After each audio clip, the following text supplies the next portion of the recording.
Welcome back, Mobile Home Park Nation. Ferd and Abraham here again today. Another great episode of the Mobile Home Park Lawyer Podcast. My guest today, he's a top 100 mobile home park owner. He's an owner, operator, investor. He's based out of Tennessee. Please help me welcome my guest, Abraham Anderson. Abraham, thanks for coming on. Thanks for having me on, Ferd. Glad to be here.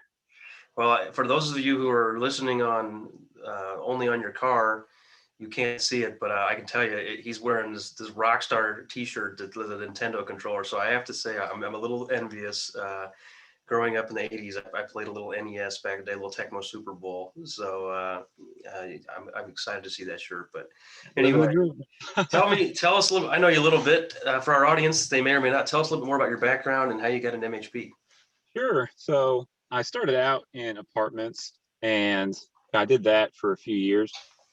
And what really killed me with apartments was turnover and repair and maintenance. At the time I had a 20-unit apartment building.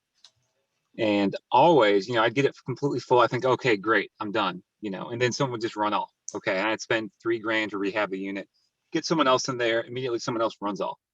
And I was just constantly chasing my tail with it. And I was aware of mobile home park investing, but at the time I thought, I don't want to buy a trailer park, but after meeting several people in the industry, listening to podcasts just like this, something clicked. I was like, man, this is what I need to be focused on. So since then, it's been about 3 or 4 years. I've been exclusively focused on parks, and I've never looked back. No, that's great, man. So maybe tell us how you got in your first deal. You told us how you've kind of converted to this mindset that this is for you. How'd you get started? Because for a lot of guys getting into the business, there's a challenge with deal flow, a challenge with financial resources, a challenge with bank capacity, and then frankly just operational know-how. So it's a leap of faith for all of us when we take that first leap to buy our first park. But tell us how you got in there, and maybe as we go through that, we can maybe get some tips that you've learned along the way. Absolutely. I'll give you a couple tips on getting into it, finding a deal, and then getting financed. As far as getting into it, just educate yourself, talk with other people that have parks, run it past them, and then just go for it. I mean, you're never going to learn to ride a bicycle by reading a book. At some point, you have to. I've read that book actually. It's at a seminar. I think nobody learned to ride a bicycle at a seminar. So get out there. There you go. So I love that quote. So you just got to get into it. You'll never know everything, and you'll make mistakes. But hopefully, if you've done proper diligence and you're talking with mentors and such as that, they'll be small. So as far as getting into it, just once you learn enough, go for it. As far as getting it financed, what I highly recommend is start talking to banks right now. If you have any experience in any form of real estate before, list that down. I put together what I call a credibility book. I listed other business experience I have. I listed, assets, money I have for down payment.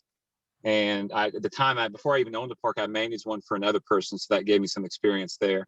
And I had the apartments, but I know people that have had no experience whatsoever and have gotten deals done. So go to a banker, try to get a pre-approval letter. That gives you a lot of credibility, either with mom and pop if you've never done a deal yet, or if you are talking to a broker. And then as far as finding deals, the key is just start calling people. Call them up, whatever method. I'm doing everything right now. I'm texting people, calling them, sending them letters. I even show up at their house if I don't get a response otherwise.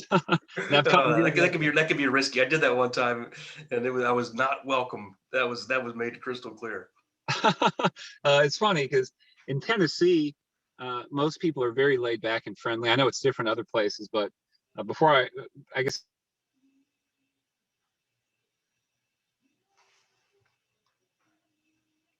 Abraham, you went on mute there.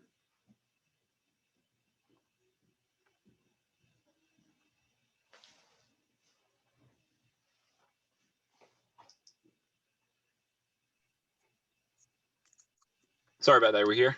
Yeah, so I'll see if we can cut that out. You said in Tennessee everybody's really friendly, and then you hit mute, I think, and I missed it all. Somehow a call still came in, so I'm sorry about that. Okay, no worries. So in Tennessee, most people are really friendly. In other places, it may be different, but when I first started looking for stuff, and even before that, I was in insurance, so I would go door to door. When I was 18, first store I went to, I was terrified. I go up to knock on it, and it was a screened-in port, so the guy sees me. He says, "Come on in. What are you selling?" Wow, that's a welcome approach. That's Yeah, yeah. So, man, that's hilarious. I was yeah, yeah. buying land one time with an old business partner. We didn't end up buying it. We were looking to buy this farm and turn it into retail development. And similar, he knocks on the door, and the little old lady was expecting like her nephew was going to pick her up and take her to the doctor. And she goes, "Come on in." And we're like, "Okay." Sit there and talk to her for 2 hours, trying to buy her farm. And then we find out she's already given it away to the kids, and it's a trust. And it was a big waste of time. But Sure. we thought we were going to get a farm bought that day. But There you go. Yeah. I've accidentally went to the wrong house, didn't know it. People let me in and I would sell them insurance before I even realized when I start, okay, how do you spell your name? Oh, it's Jason. Oh, you're not Mr. You're not Mr. Jones. No. Oh, okay. Just kept going. you must be a good salesman, man. You can sell out an appointment. That's great. Yeah. Yeah. Uh, But yeah, so I mean, right now I'd say the easiest is just start cold calling. And most of the calls you get, either won't get them on the phone or they'll just say, no, I'm not interested. And you'll get a few that I might sell. And the key is the follow-up. One of the first ones I bought, well, I shouldn't say first ones. One of the first guys I talked to, it took 2 years before he sold to me. Me calling him every month for 2 years. And then one day I just called him, said, hey, Charlie, you ready to sell yet? And he said, yeah, I think I'm ready to sell. And I met with them and signed the contract. I bought 2 parts from them. So just well, follow up. well, let's talk about that for a little more detail, because I hear you say cold calls. I know that's a common technique, but the key is getting a good list, right? Can you share anything how you're getting the good list and how you're getting accurate phone numbers, getting beyond gatekeepers, and then on that call, how do you set yourself apart, right? I mean, 5 years ago, you set yourself apart because you called them, right? Now everybody's calling them, or trying to call them, and price is a key factor. And unless you're the guy willing to pay the most price, you gotta build rapport, or you gotta have some sort of other relationship that's better than just money. Yeah. So as far as getting good lists, usually I'll start. MH Village has a lot of parks on there. So I'll go and I'll just get a list from MH Village. They don't put one out. I just go on there if I'm looking at a certain city and they list all the parks there. And it's not all inclusive. A lot of it, unfortunately, you're going to have to build out yourself. Just look at Google Maps, look at parks in there. You can see them from space, once you They're very easy. Once you get used to it, they're very easy to identify on Google Maps because they look like nothing else. Now, so I've seen some that it was so dense, it looked like a forest. I didn't even know a park was there. Like all you saw was just a big forest, which is a lot of times you want to stay away from those because trees aren't very fun. But so Right. I'm sure you have. I just bought my second $3,800 sewer auger to get through tree roots, so I know they're not very fun. It's expensive. There you go. I had one. I know we're getting off topic, but I had one that fell and cut a home in half. And there was tenants in either side of the home, but thank God no one got hurt. It just went right down the middle of the home, cut it in half. So I got it. Well, we're on sidebar. It's my show, right? We can go on sidebars, right? I got a story. I got a story on a tree. 2 stories. One, I tried to buy. I owned a house by my old university. It was a single family house, and I tried to buy the house next door that was in foreclosure, Bank of America. And the only reason I tried to buy it was the biggest tree in Kansas City was next to it, and it was about to fall down and crush that home. And I was going to buy it, not put anybody in there, put insurance on it, and just let the tree fall. And then I wasn't sure if that was allowed, so I kind of was going to run some more traps on it. But anyway, I couldn't get it bought. But inevitably, the tree fell and hit the home and crushed half the home. But then my second tree story, I owned a mobile home, and I was selling it to somebody on terms. This is years ago. There's a lot of gray area on that now. But tree fell on it, crushed 1/3 of the house, the backyard, and a mobile home is a vehicle. It's titled personal property, so it has a title. Well, I still owned it. I was selling on terms, so I had insurance on it. I had it insured for like $10,000, and that's what I was selling for. And insurance company came out and they said your vehicle's totaled, so they cut me a check for $10,000, and 2/3 of the home is still usable. So I said, can I keep the home? And they said, yeah, but you can't get insurance on it ever again. So I talked to the buyer and I said, hey, what if we rebuild the structure, fix the home? If it's satisfactory, you can move back in. In the meantime, you can move down the street. They said, okay. They moved out. We fixed the home in a month, got back in, told them we couldn't have insurance. I gave them some form of discount, like 20% or something. and they bought the home for $8,000. So I got the insurance claim, and I sold the house that had abandoned, it had salvage title, but it was uninsurable. But anyway, the tree, I was really pleased that tree fell on there, because I ended up making out pretty good. Well, this is my only tree store, the one that got cut in half, but I similarly benefited from that. It was very unusual. The guy, and in my leases, I require everyone to have insurance. Tracking that's very hard. I would say probably 95% of them don't have any, Right. but this was probably the one guy in the park that had insurance on his home. Wow. So yeah, the tree is cut in half. I didn't think it was even could be saved, but the insurance company says it's totaled and gives him a check for $72,000. Wow. For a 90 single wide. I mean, he had it overinsured. Yeah. So he gets, and then I had one vacant home in the park. I sold him that home for cash because he had this insurance claim. Got the money from that, was going to tear the home down. Someone says, "Hey, can I buy that home from you?" And the guy gave me the title to now the pretty much destroyed home. I gave it to him very cheap, and he fixed it up, looked better than it did before. So now I have a 100% occupied park and actually profited from the tree falling. Better lucky than good, man. The good to be in having good insurance. Yeah. That's great. But as far as, so once you have a list, and like I said, first pick an area you like. I mean, a lot of times for me, I started in my own backyard where I live in Tennessee. I started calling parks around there or going to their house if I couldn't get them on the phone. And I'll give one website. This is a good tip here. TruePeopleSearch.com. You can't run a whole list through there, but you can do an individual search, and it's pretty accurate data, and it's completely free. So I've used that quite a few times. When I get them on the phone, there's a lot of people think there's some magic formula. If you say this, so they'll sell it to you. It's really just about timing, and they do have to like you. So just be a friendly person. Actually listen to them. Don't come off like you're trying to sell them something, because you're not. Really, you're trying to give them money. But I'll just call them up. I'll say, "Hey, my name's Abraham. I live in the area, and/or I own parks. And have you ever thought about selling your park?"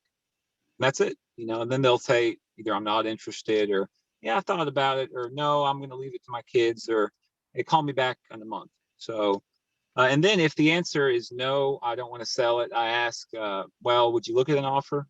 And so a lot of times, yeah, I'll look at an offer. Then I'll get the details from them. Or if they say not right now, I said, well, would it be okay if I called you in a month or a couple of months? And I get them to tell me what's morning or afternoon, is that better for you? And then I'll just put it on my calendar and call them up again. So that's really the key to it. And the other key I'd say is just keep your funnel full. If you talk to 100 people, that's better than 50, and 50 is better than 10. So just keep at it, and eventually you will find a deal. Great tip. Sounds like you learned that from the insurance business. There you go. I sold insurance during grad school, so I'm familiar with this. It's similar down a business model. Can I call you back in and then do it? And then a lot of guys don't do it. Follow through sets you apart. Yep, absolutely. And I'll say another great tip is if they are somewhat interested in selling, I might, and a lot of them want to look at you in the face. I mean, most of these people are baby boomers, 65 and up. They're not used to doing everything over the phone necessarily. Some of them don't even have computers still. So if they're interested, I always will try to see them in person. Go, hey, I'd love to talk with you further about it. Could I come see you? And obviously, if you're in California calling the East Coast, that might be a little bit difficult. But if you're within even a few hours, just go see them. And it could be a complete waste of time, like you mentioned, your land story. And I've had several like that. But you don't know until you try. And that might be the one where no one else was willing to do that. One park I bought, the only deal I've done that was no money down, 100% seller finance. I think I put down 0.5% when I purchased the park. I talked to the guy, and I met him in person about once a week for 3 months before he'd sign a contract. It was about an hour and a half drive from my house.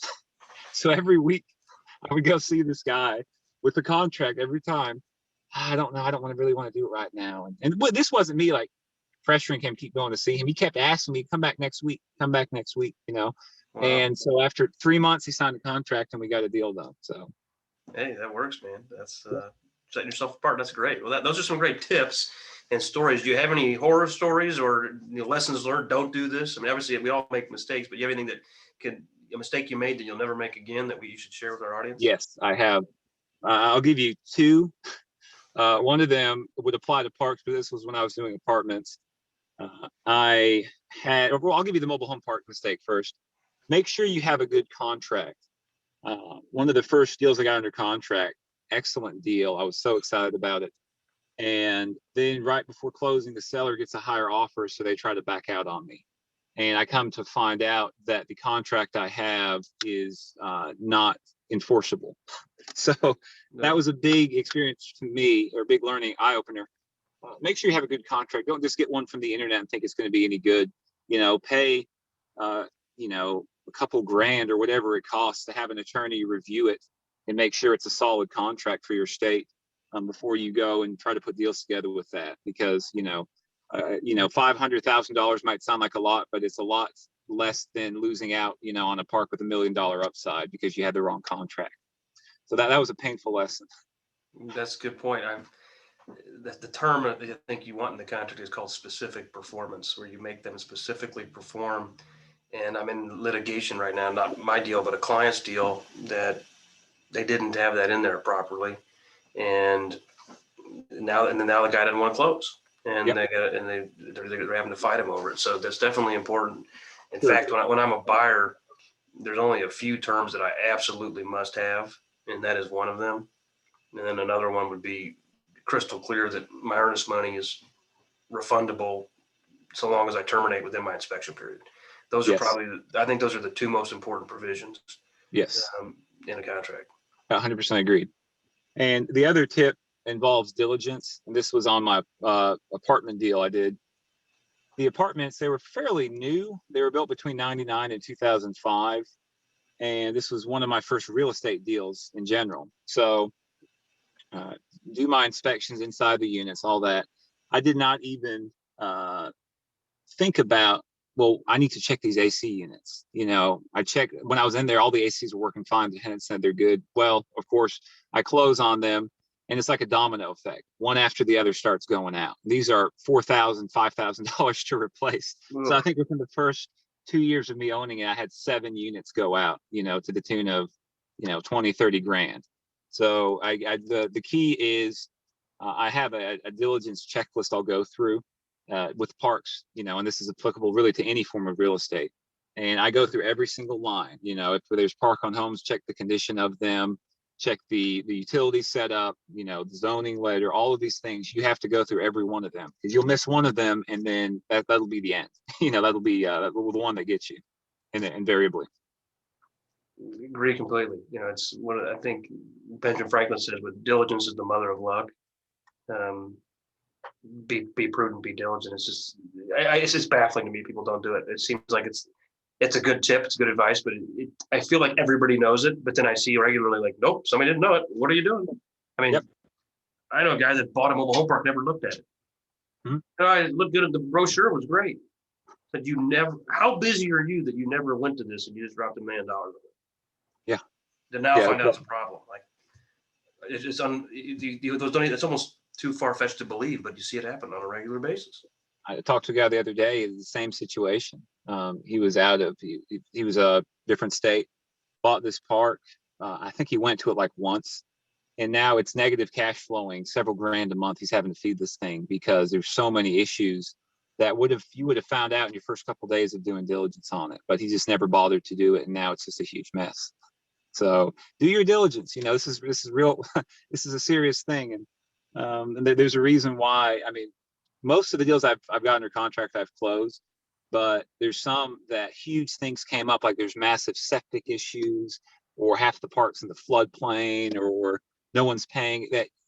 If you don't find these out, these can, be detrimental. So just find out. And you should be scared, but don't let it stop you from finding parks. And the key is, if it's an issue that can be solved, then go back to them and try to get a concession. If it's a legitimate thing that you did not know on the front end. For example, one park I had it under contract, and I did my diligence. Turns out there were 6 less occupied than they claimed. There were issues there was an underground spring that was kept destroying the road. Like there's a huge section of the road where water would just gush out of it. And I knew the road was an issue, but all that could be fixed though. The lots could be filled, because otherwise it's a great area, everything else. But went back to them, Mr. and Mrs. Seller, we thought it was this many occupied, there's 6 fewer.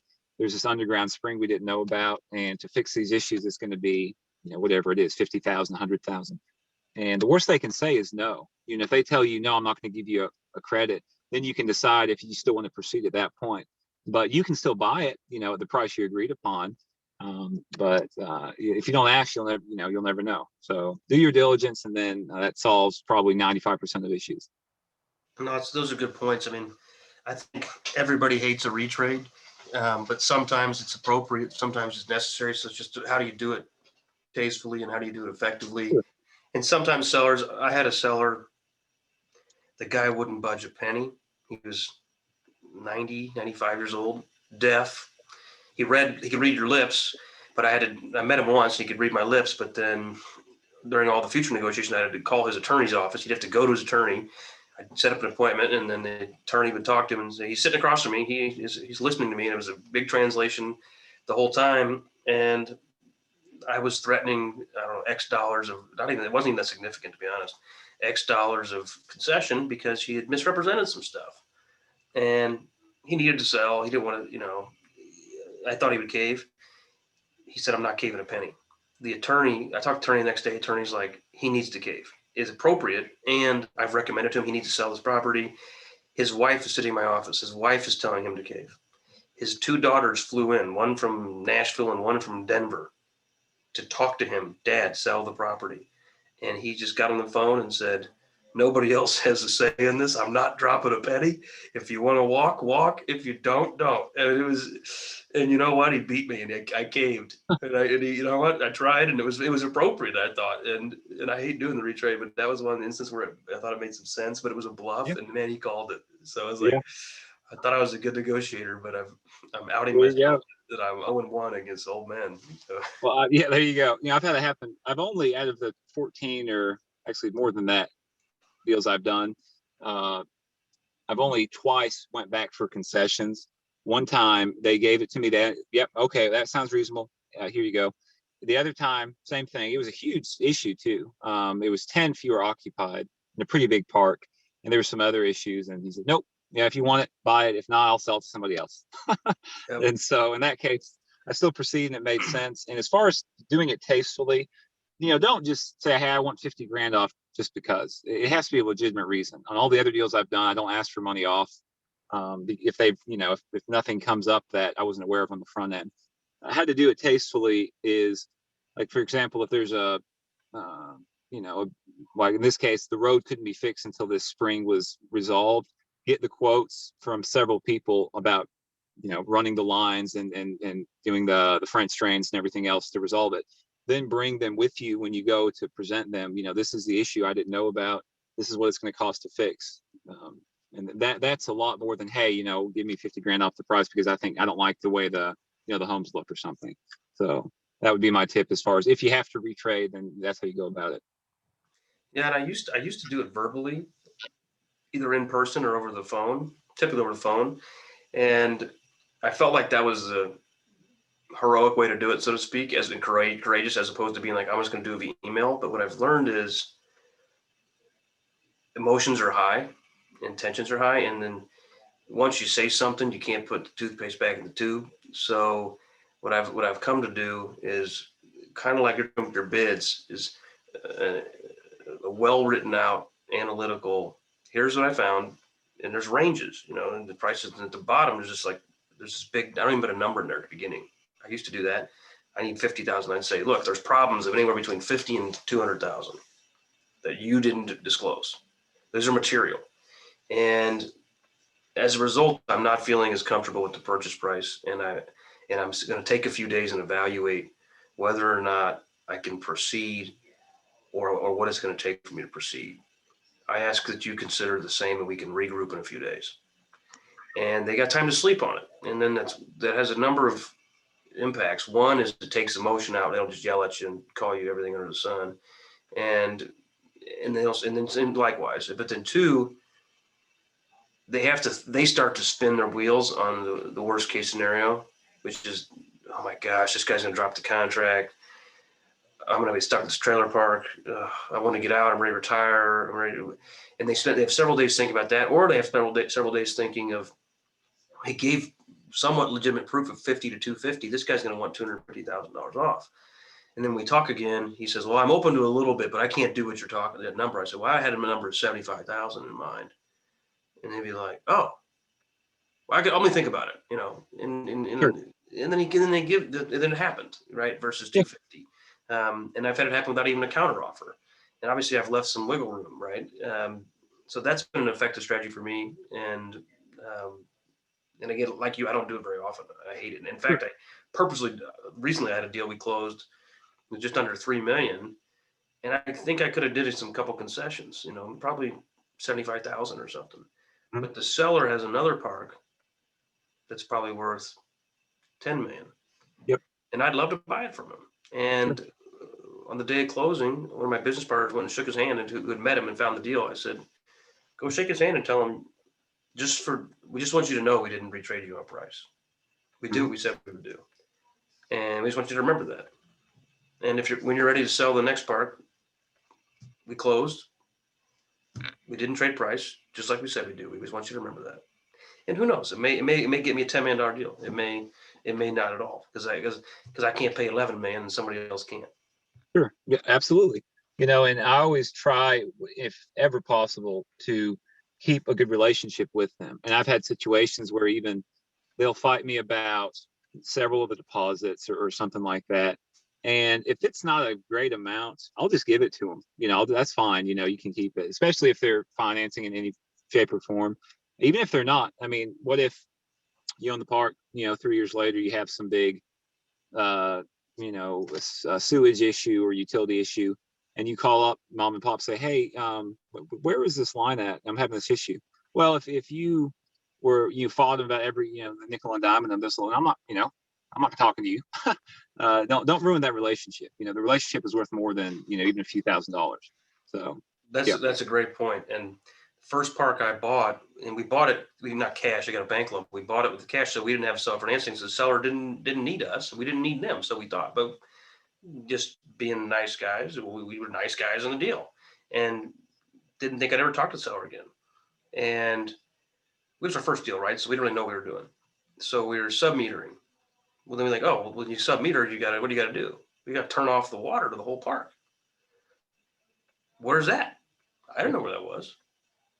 And we were around a main city street on the edge of town, but in city water. And I was like, there's no shutoff valve. I think we're like direct wired or direct piped, if you will. And then what? We got to get the city involved, and we got to shut off the water. We got to put in a main. We got to put it. It's going to be it's going to be a $10,000 problem. And we looked everywhere. And we had a survey, but I didn't know as much then as I do now on table A alter. It wasn't on my survey. It was so I was stuck. So my dad calls the seller and asked him, you know where the water main shut off is? Is there not one? And he goes, you'll never find it. He goes, that creek on the back of the property? We're like, yeah, isn't that the property line? Well, it is the property line, but on the other side of the creek, 25 feet into the cornfield, there's my shutoff valve on the farmer's property. And we're like, you have to be kidding me. You're right. We would have never found that. He goes, yep. But that's what the guy told me before that. I would have never found it either. So because we had a good relationship, he told us that it saved us $10,000. Yep. That's awesome. And thank God, I can say with every seller I've done so far, I'm on good terms with them. And I'll even still send them Christmas cards and stuff, picture my family. So send that out. We should do that. That's really creative. That's a good idea. Yeah.